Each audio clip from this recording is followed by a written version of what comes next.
Here's a quick spoiler warning to all of you who are not currently caught up with the One Piece manga. As of the recording of this video, the most recent chapter is chapter 1030, so now you have been warned and we can jump right into it.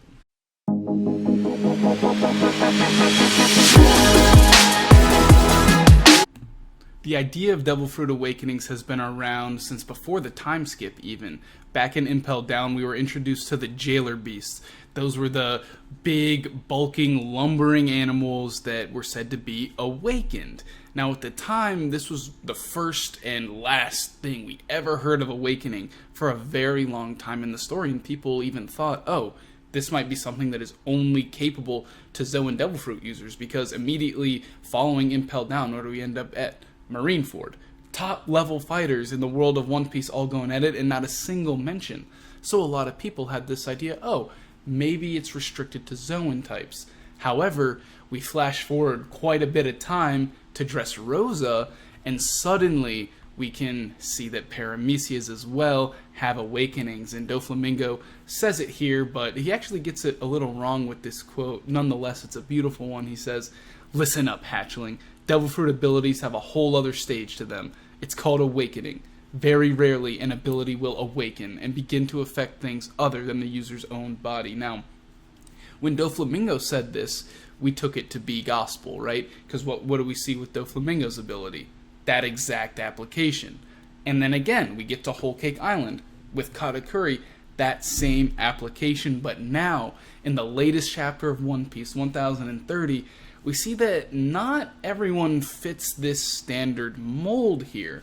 You know, for a while, all we had seen from Paramecia Awakenings was, okay, normally you can only affect your own body, but now, okay, instead of just being able to summon the string and attack you normally, Doflamingo can turn that building over there into string and control it with his mind and attack you like that, right? Same thing with Katakuri. However, Law and Kid here, they don't fit that bill. So what comes down to it here is awakening for Paramecia can, and this is really tough because the Paramecia category is so broad and so vast, but what we can see from these only 4 examples that we have of awakened Paramecias, there are 2 things that seem to affect how your awakening will manifest itself. Firstly, whether or not your Devil Fruit affects your own body. Look at Luffy or Katakuri as an example of this. Their body innately takes on these properties. Doflamingo can create string, right? Their ability normally is just, okay, I have to do it. It has to come from myself, right? Luffy can stretch and attack you, but it has to come from him. Same thing with Dofi, same thing with Katakuri. But then, when Dofi and Katakuri awoken, what could they do? They could turn the buildings and the environment into that and attack you, right? And this also plays into the other part of this, and it's an and/or type situation. So it's like, does the Devil Fruit affect your body or not? And/or does it affect a small or a large scale? And this is where it kind of gets important, because when we're talking about affecting outside the body or not, right? Because both Kid and Law innately affected outside of their bodies, right? What could Kid do? You got a sword over there? Come to me, right? You know, he innately had the ability to affect things outside of his body. Similar with Law, right? Once the room is up, if it's in it, he can attack it. He can cut you up. He can do whatever, right? So these Devil Fruits innately could affect the outside of your body. And what else do they have in common? A large scale of effect. Kid, you know, we've seen many occasions just summoning from all over the place, affecting, you know, large groups of people, taking away their weapons and such. Similarly with Law. Law has done so many crazy things with the Appi Appi no Mi, right? So these Devil Fruits also affect different scales, but then what we saw with their awakening was that Law could make, on a smaller scale, his sword take on the properties of the room and attack you with that, instead of having to come and create the whole room and attack that way. Similarly with Kid here, what we see is, instead of, oh, okay, I'm going to gather up all this metal and attack you with it, no, you're just going to be magnetized and the metal's going to go to you. There's literally nothing you can do to avoid that. And that's where you get this second part of splitting up the Paramecia awakenings, right? Because not every single Paramecia is going to fall into that category of affect your body or affect outside of your body. But when you add in the small scale versus large scale, I think it encompasses probably 99% of all Paramecia Devil Fruits. There are some wild examples, like Sugar's Devil Fruit. Hers does both. So how would that work? She has a large scale and a small scale. She affects inside and outside her body. Who knows? But this is just a really good framework for trying to amass everything we can about Devil Fruit Awakenings for Paramecias, because, Luffy himself is a Paramecia. It's the largest category, and as we're moving towards the end game of this series, being able to figure out what people may or may not be able to do with their awakened powers is going to be huge. We're very lucky that the first two Paramecia Awakenings that we get introduced to in this story both manifest in the exact same way as Doflamingo put it, being able to affect the world around them. Now, first up, we have Doflamingo. He's got a vast array of techniques that he showed off in his fight with Luffy. Firstly, we have this technique called Everwhite. He basically kneels to the ground, turns everything into string. I mean, the name is super fitting because a sea of string appears and everything is white. The name fits perfectly.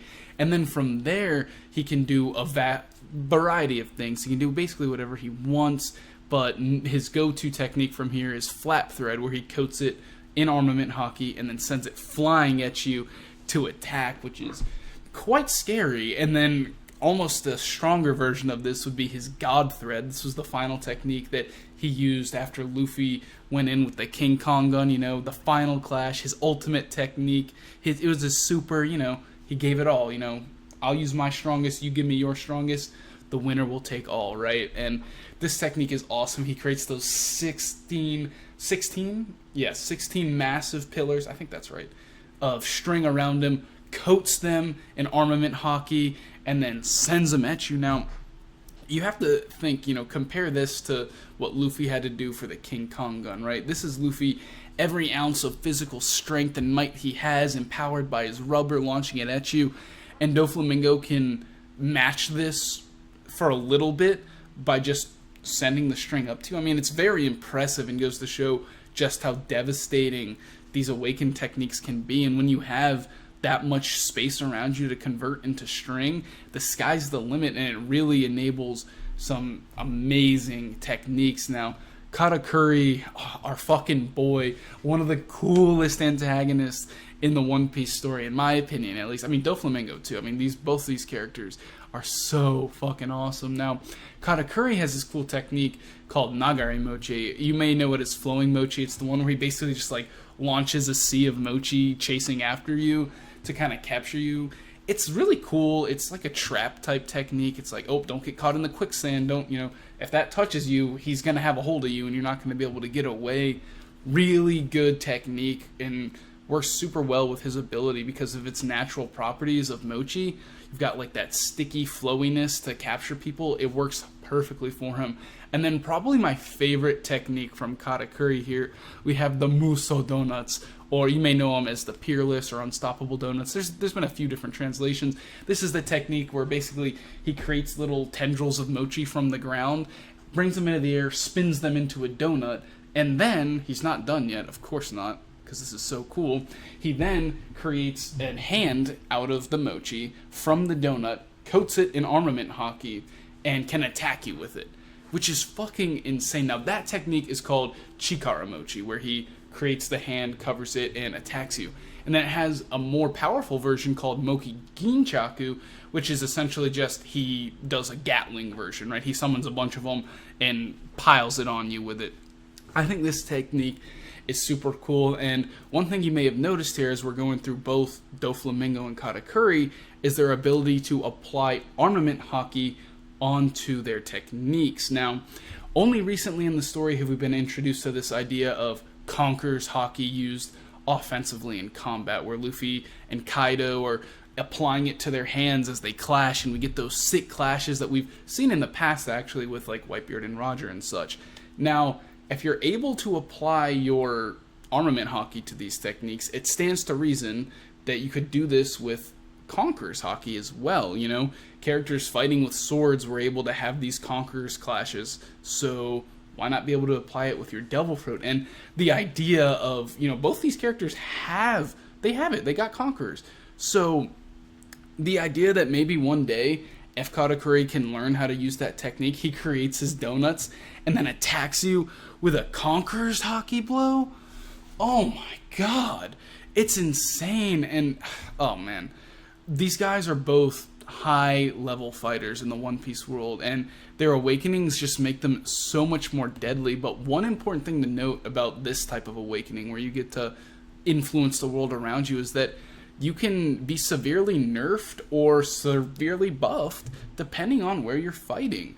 I mean, if you're out on a ship in the middle of the sea, you probably won't be able to turn that into, you know, obviously we've been using the string and the mochi fruit here, but no matter what your thing is, right, you're not going to be able to do that because you're out in the middle of the sea. Versus if you're in the middle of a town or a city, maybe even like in a mountain range or something like that, the more landmass that's around you, the more you're going to be able to do with these techniques, which can make you so dangerous. Especially, you know, one thing with devil fruits in general, not just Paramecia's or one specific category, creativity plays a big role in how strong you are. That's one thing we've always known, is that me with the Gomu Gomu no Mi would not be able to do the same things that Luffy would be able to do, nor would he be able to do the same things as you, right? It comes down to what can you think of? How can you apply it to its best use? And Awakening takes this even further, right? You suddenly now, instead of, okay, my limitations are, what can I use my devil fruit with in combination with my body? Now it's, oh my gosh, I have all this area around me, and it shows just how, you know, once you awaken your devil fruit, you kind of have to relearn and redevelop a whole new array of techniques, because in this example, the affect the world around you, you know, you can turn anything into it and then attack, so it really opens up the sky's the limit as possibilities in this example.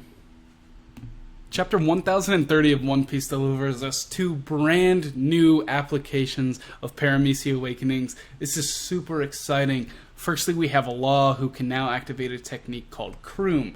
As opposed to his normal activation of Room, where he creates a massive area and now he can start affecting things with his techniques within that area, what he can do now is create this tiny little ball that he can coat an object with to then attack with the properties of the room, but it's coming from that object itself. In this case, his sword, because he's a swordsman, but it stands to reason he could apply this to whatever he so chose. Now, this technique allows him to insert the sword into Big Mom. Now, the piercing does no damage, right? Because it has this room property where it essentially just phases through, bypasses whatever natural defenses she has, and then he can activate Shock Will, which is this massive shockwave that attacks you from within, and it's very fitting because internal damage has been a huge part of the Wano arc. It's a big part of what Luffy was talking about at the beginning, where he's like, oh, I have to get past Kaido's scales, and then with the advent of things like Ryuo and then Advanced Conqueror's Haki, where you can apply it to your punches,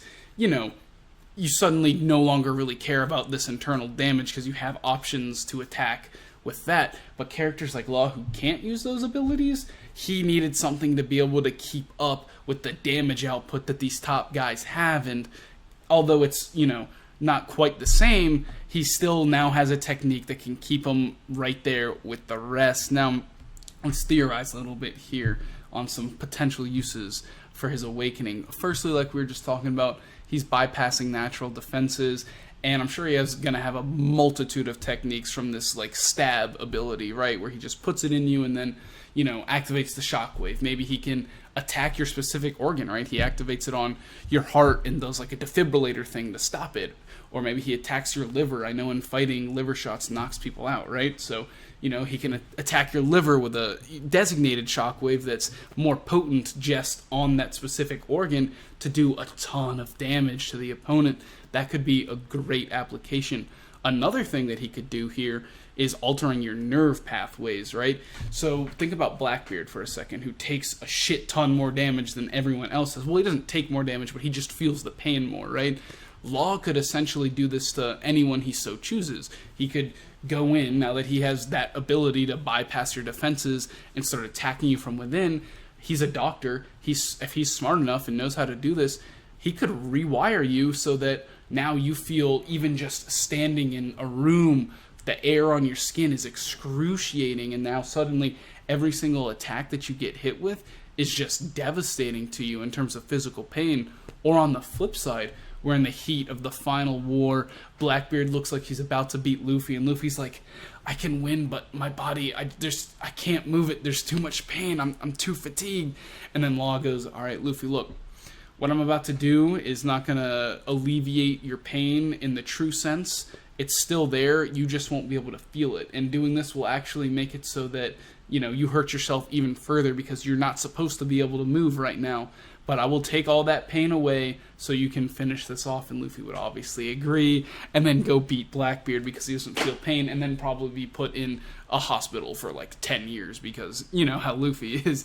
But that's a good use where he could use that offensively or defensively for his allies. So very cool idea there. And then one last thing I thought about is very similar in sense to rewiring your nerves is rewiring your brain, right? We've all played those party games where, something happens and you try to move forward, but now you're moving backwards or your left is right. You know what I mean? You're disoriented. And what if he does this to, Big Mom or Kaido or whoever his opponent is, right? He could make it so you're trying to move your right arm, but it actually makes it so your left leg moves. That would be devastating. You would be incapacitated for so long until you've refigured out how to move your own body, which would probably be ridiculously hard to do in that case. That'd be pretty insane. What do you guys think about something like that? I feel like a lot of that, type of techniques like rewiring your nerves or your brain, great abilities that would slow the opponent down, which seems to be all Law needs, because with this Shock Will attack, it did so much damage to Big Mom. We eventually will get to that point where the stamina consumption is bearable and he can use his awakening more freely.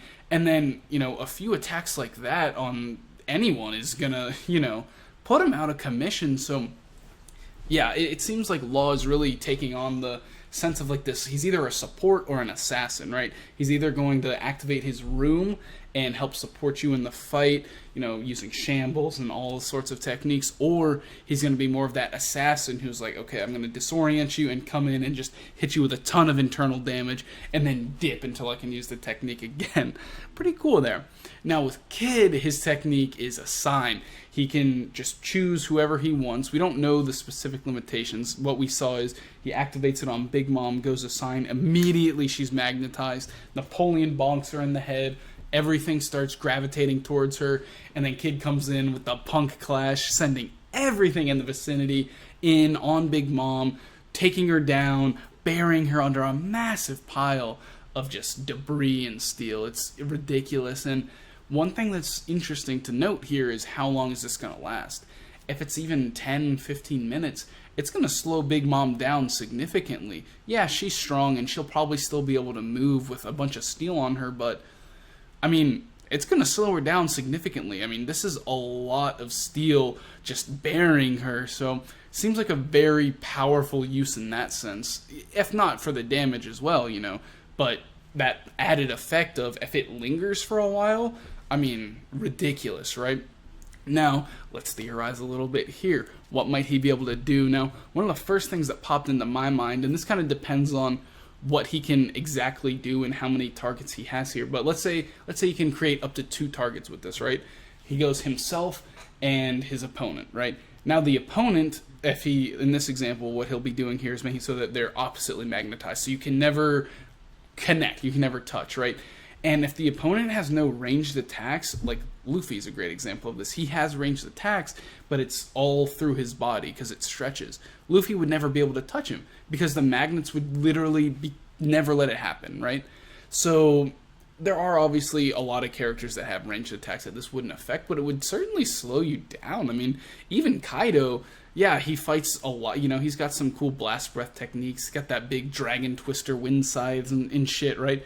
But ultimately, he does a lot of fighting with the Kanombo and with his, coming in and hitting you with that raw Zoan might, right? So it definitely would slow you down. And then if you can only attack with those few techniques, it lets Kid have a bunch of options for it's like, oh, okay, you can only use like 3 techniques, so, and they're all linear straight fire breaths, so it's gonna be easy for me to dodge, right? And then a flip side here is that what he could do is then switch it on so that you are magnetized, and suddenly you come flying in at him, you're gonna be disoriented, and then he can just BAM hit you and then switch it again, right? And obviously it depends on how many targets and how long this effect can last, but thinking about the future when he has free use of this, to be able to do things like that is going to make him a devastating force to reckon with. Now, if you've ever seen the show, and she appears in a few shows, a certain scientific railgun or a certain magical index, you know, Mikoto Misaka has the epithet railgun because she can do some crazy electromagnetic, just fucking shockwave blasts that are fucking, oh my gosh, they're so cool. Look up like a Misaka, like, I don't know, like an AMV or something, like a montage of all of her cool attacks, because she can do some amazing stuff, and it stands to reason that kids should be able to do a lot of similar things when it comes to manipulating electromagnetic waves and fields to create big shock waves and blasts, you know, and this would really open Kid up, because one thing that I've always, at least in my perception of Kid, thought that his limitations are is that, you know, he's hitting you with steel and shit. He's not really, you know, that's great, and it certainly hurts and will do a lot of damage, but for a lot of high level fighters, that's, you know, getting hit with a steel beam doesn't really matter at all, right? Like, oh, if I bonk Kaido with like a piece of metal, he'll just laugh it off, right?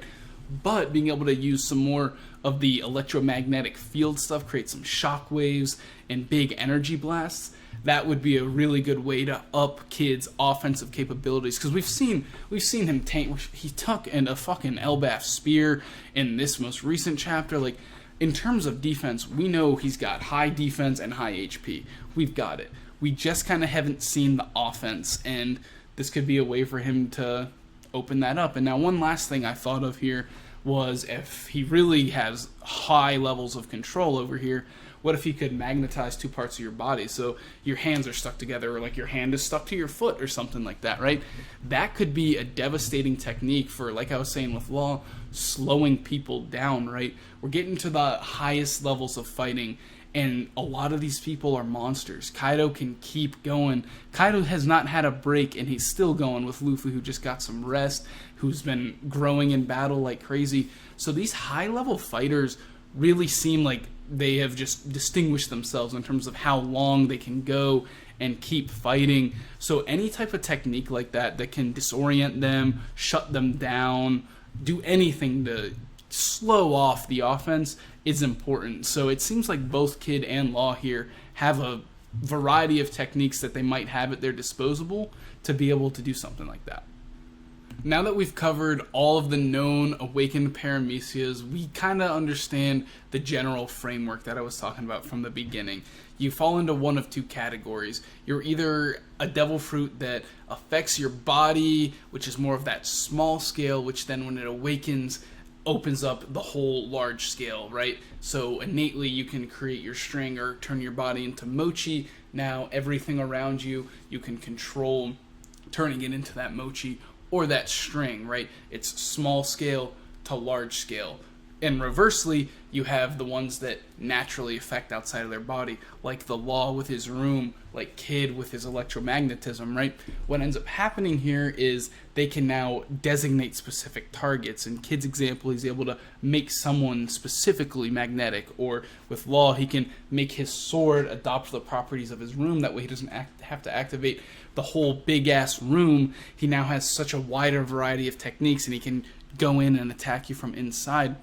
And this is just a framework, right?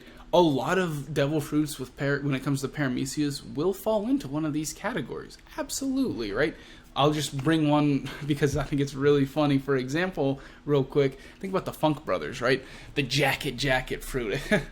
Such a stupid devil fruit. However, with Awakening, it could actually be really good if you're the captain of a pirate crew. And here's what I'm thinking here. Innately, what does the jacket fruit do? You turn into a jacket, and then if someone puts you on, you gain control over their body. Alright, well, that's kind of shit unless your brother just happens to be a big burly motherfucker that doesn't want to fight, so you can fight for him. You know, in that case, oh, you're golden.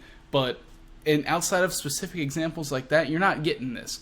However, let's say you can awaken the jacket fruit. Now I've got a big ass crew, and I've assembled some of the strongest hockey users. They're all master martial artists, but they're all tontada. They're all tiny little motherfuckers.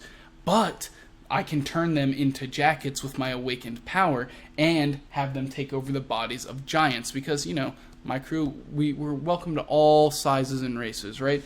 So now, right, this army of super skilled fighting tontadas, and they're really powerful, they got all these crazy techniques, I can now equip those to these giants that I have on my crew and attack you. You know, it's one of those things where, hey, you know what, maybe it would work, maybe it'd be cool, and we'd be a successful crew, who knows. The point here is simply is just one size does not fit all when it comes to Devil Fruit Awakenings for Paramecia, right? There's not one formula that's going to work. Oda leaves the Paramecia category open for interpretation on purpose. He doesn't want it to be able to be specifically ironed down into, oh, all Paramecias have this in common, right? We see that with the base fruits themselves. We see it with Awakening. It does not seem like every single Paramecia Awakening will be exactly the same. And that's a good thing, because it means we can be surprised as things come down the line, versus what we know about the Zoan Awakening is simply they have enhanced durability, they can recover from injuries quicker, and they're stronger, right? It's like, okay, it's pretty simple, pretty boring, versus Paramecia Awakenings that have such a vast array of uses and applications. It's, you know, it's just Oda's way of kind of keeping the story light and breezy, so that if he wants to pull a quick one on us, or he's like, oh, it'd be really cool if this character can do that, he leaves it open for himself to flex his creative muscles. To end off this video, I just want to cover Monkey D. Luffy, our main character, real quick, and speculate on what his Devil Fruit Awakening is going to look like. Now, it is very safe to assume it's going to look similar to Katakuri and Doflamingo's abilities. He fits that exact mold. His body's innately rubber. That's the small scale. Being able to impact the environment around him, there's your large scale. So any technique that you saw Doflamingo or Katakuri do, Luffy should be able to do. Obviously, it'll be its own rubbery twist on the whole situation, right? Like, Luffy won't be able to create mochi donuts and then attack from there, right? Because that's not really how rubber works. But he'll be able to create his own variations of these things. And one thing I was thinking about, right? Look at Dressrosa, the fight against Doflamingo, you know? If he was awakened at the time, Luffy might have been able to turn the buildings into rubber and then just, like, attack you and pound you, like, have, like, a building Gatling type technique, you know? Things like that are going to be really cool to see from Luffy's Awakening, and, you know, I don't think it's going to be just limited to what we've seen Katakuri and Dofi do, right? We know what they're, you know, we've seen big, full fights with them, had full arcs surrounding around them, so we've gotten to see a good bit. Oda loves hyping up Luffy. Luffy's going to be able to do so much more than just that, and it's going to come down to that creativity that is at the forefront of Devil Fruit powers. You need creativity. Luffy has shown it time and time again. He's so smart when it comes to adapting his Devil Fruit for combat, so his Awakening is going to be insane, and we might even see some ridiculous stuff with it. I know a lot of people are thinking, there's this theory going around that he'll be able to affect the air with his rubber. That would be cool. There are so many things that Luffy might be able to do. Like, the sky really is the limit, and knowing Oda, Luffy's going to be able to do some bonkers shit with it. I have no doubts about that. Let me know some of your guys' ideas about this, though. What do you think Luffy might be able to do with his Awakening? I really do. I strongly believe that the bulk of it will be similar to what Doflamingo and Katakuri did, and then Luffy will kind of put his own twist on it. Maybe he'll be able to incorporate into his gears, though, you know, maybe like he turns the surrounding area into rubber and then like assimilates it to his body, you know, like Gear 4 kind of started becoming like this big like amalgamation, you know, at least with Bound Man, he's like this kind of like big burly, almost like unsightly existence, right? So if he just like absorbs all the rubber and attacks it, or just attacking with it as the extension of his body. I mean, I know some people think that we're going to go to the moon at some point. I mean, maybe Luffy can turn the moon into a massive rubber ball and just fucking kick it at the earth and attack people like that. Who knows? I mean, it really is up to what both Oda and Luffy can come up with here. And it's exciting because we're at that stage of the series where Luffy's, you know, kind of mastering Haki, right? We're seeing future sight from observation. We're seeing the Rio from armament. We're seeing the advanced Conqueror's Haki being able to apply to your fighting techniques. So we really are reaching the pinnacle of every power system in the story. Awakening is the pinnacle of the Devil Fruit, so we'll just have to wait and see with Luffy, but it's really exciting. We're finally getting it from Law and Kid. I'm pretty sure Luffy's going to awaken his Devil Fruit during this arc. I mean, Oda's not just going to reveal that Law and Kid can do this, and then not Luffy can't. Oh, I mean, maybe he'll get something else, but I think it's pretty safe to say that by the conclusion of the Luffy versus Kaido fight, we'll have seen at least a glimpse into Luffy's awakening. Alright guys, that's going to do it for me today. Thank you so much for watching. Make sure to like the video if you did. Leave a few comments below discussing some of your thoughts and speculations on Paramecia Awakenings down the line. Make sure to subscribe for more anime and manga content, and I'll catch you guys in the next one.